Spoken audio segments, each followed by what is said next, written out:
నిజామాబాద్ జిల్లాలో పసుపు పండించే రైతులు అష్టకష్టాలు పడుతున్నారు.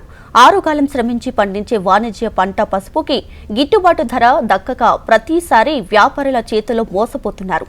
తమకు జరుగుతున్న అన్యాయంపై పసుపు రైతులు రోడ్డెక్కారు. పసుపుకి క్వింటాలకు 15,000 మద్దతు ధర ప్రకటించాలని డిమాండ్ చేస్తూ నిజామాబాద్లో రైతుల ఆధ్వర్యంలో ఆందోళన చేశారు. ఇందూరు వ్యవసాయ మార్కెట్లో వ్యాపారులు సిండికేట్ గా మారి ధరను తగ్గిస్తూ మోసానికి గురి చేస్తున్నారని అన్నదాతలు ఆందోళన చేస్తున్నారు. వ్యాపారుల సిండికేట్ మారడం, అధికారుల నిర్లక్ష్యం కారణంగా ధరలు తగ్గుతున్నాయని నిరసనలు వ్యక్తం చేస్తున్నారు. 9 నెలల పాటు ఎన్నో ఒడిదుడుకులను ఎదుర్కొని పసుపు పంటపై ఆశలు పెట్టుకున్న రైతులకు నిరాశ తప్పడం లేదు. తెలంగాణ రాష్ట్ర వ్యాప్తంగా 1.20 లక్షల ఎకరాల్లో పసుపు సాగవుతుండగా నిజామాబాద్, నిర్మల్, జగిత్యాల జిల్లాలో సుమారు 80,000 ఎకరాల్లో రైతులు పసుపు పండిస్తున్నారు. ఇక్కడి నేలలు పసుపు పంటకు అనుకూలంగా ఉండటం వల్ల దిగుబడులు కూడా బాగానే వస్తున్నాయి. అయితే ప్రస్తుత సీజన్లో వర్షాలు ఎక్కువగా కురవడం వల్ల పంట దెబ్బతిని కొద్దిగా దిగుబడులు తగ్గాయి. దీనికి తోడు పసుపుకి దుంపకుళ్ళు రోగం పలు ప్రాంతాల్లో సోకి దిగుబడిపై ప్రభావం చూపింది. సాధారణంగా ఎకరాకు 35 క్వింటాల వరకు దిగుబడి వస్తుందనుకుంటే 20 నుంచి 25 క్వింటాలకు దిగుబడి పడిపోయిందని రైతులు అంటున్నారు. ఒక్కో రైతు ఎరువులు, కలుపు తీత, పంట తవ్వకం, కొమ్మలు విరవడం, ఉడకబెట్టేందుకు ఎకరాకు సుమారు 1,00,000 వరకు వ్యయం చేశారు. అయితే ఆ స్థాయిలో దిగుబడి రాకపోవడం, ధరలు లేకపోవడంతో రైతులు ఆందోళనకు గురవుతున్నారు.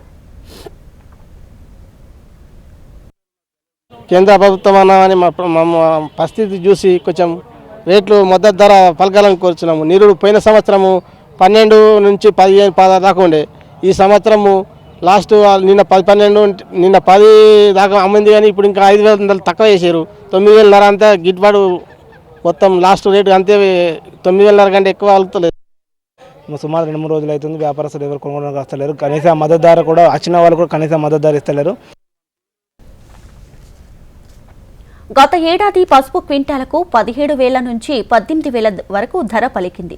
దీంతో ఏడాది సైతం ధరలు బాగుంటాయని రైతులు ఆశించారు. నిజామాబాద్ జిల్లాలో ఆర్మూర్, బాల్కొండ, నిజామాబాద్ రూరల్ నియోజకవర్గాల్లోని పలు గ్రామాల్లో ఎక్కువగా పసుపు సాగవుతుంది. దశాబ్దాల కళ నెరవేరి పసుపు బోర్డు ఏర్పాటవ్వగానే పసుపు రైతులంతా సంతోషించారు. కానీ పరిస్థితులు అందుకు భిన్నంగా ఉన్నాయి. నిజామాబాద్లో కేంద్ర ప్రభుత్వం జాతీయ పసుపు బోర్డు ఏర్పాటు చేసి బోర్డుకి చైర్మన్ను, కార్యదర్శిని కూడా నియమించారు. కానీ ప్రస్తుతం పసుపు క్వింటాలకు 8,500 నుంచి 9,500 లోపే పలుకుతుంది. ఫలితంగా పెట్టుబడులు సైతం రావడం లేదని రైతులు ఆవేదన చెందుతున్నారు. ఇక వ్యాపారులు సిండికేట్ గా మారి ధరను తగ్గిస్తున్నారని రైతులు ఆరోపిస్తున్నారు. పసుపు క్వింటాలకు 15,000 మద్దతు ధరను ప్రకటించాలని, మార్కెట్ ఇంటర్వెన్షన్ స్కీమ్ కింద పసుపుని కేంద్ర, రాష్ట్ర ప్రభుత్వాలు కొనుగోలు చేయాలని అన్నదాతలు డిమాండ్ చేస్తున్నారు.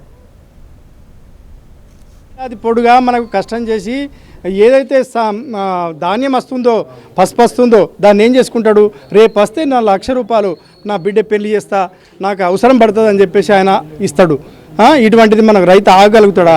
అది అందుకోసం 15,000 రూపాయల మద్దతు ధర ప్రభుత్వం చర్య తీసుకొని తప్పకుండా ఇది రైతుల పక్షాన మనం కోరుతా ఉన్నాము. దాన్ని వెంటనే డిక్లేర్ చేసి ఎంపీ గారు ఏదైతే మాట ఇచ్చారో దాన్ని కూడా అమలు చేయాలా. ఇది అప్పుడే న్యాయం జరుగుతుంది. అక్కడ మేము 5 ఎకరాల పసుపు పండించినాము. ఒక్క ఎకరాకు 1,70,000 రూపాయల ఖర్చు వస్తుంది. మార్కెట్ తీసుకొస్తే 8,000, 9,000 అని ఇట్లా మార్కెట్ పెడుతుండ్రు. ప్రతి కేంద్ర ప్రభుత్వం ఏం చేస్తా, నరేంద్ర మోడీ రైతులకు చేస్తున్నా, రైతులే రాజులు చేస్తా అంటే కేంద్రం చెప్తుంది. ఇటు రేవంత్ రెడ్డి ఇసుక ఏమంటాడు, నేను రైతులకు రాజు చేస్తా అంటే రేవంత్ రెడ్డి చేస్తాడు.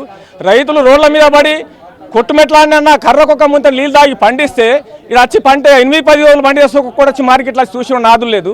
ఇంత పాపం ఇది రైతులు చేసారా? దేశానికి అన్నం పెడతారు, దేశానికి రైతే పెద్ద అని చెప్పుకుంటారు. అంత దేశంలో ప్రతి ఒక్క ఎమ్మెల్యే కానీ, ఎంపీ కానీ ప్రతి ఒక్కళ్ళు చెప్పుకుంటారు.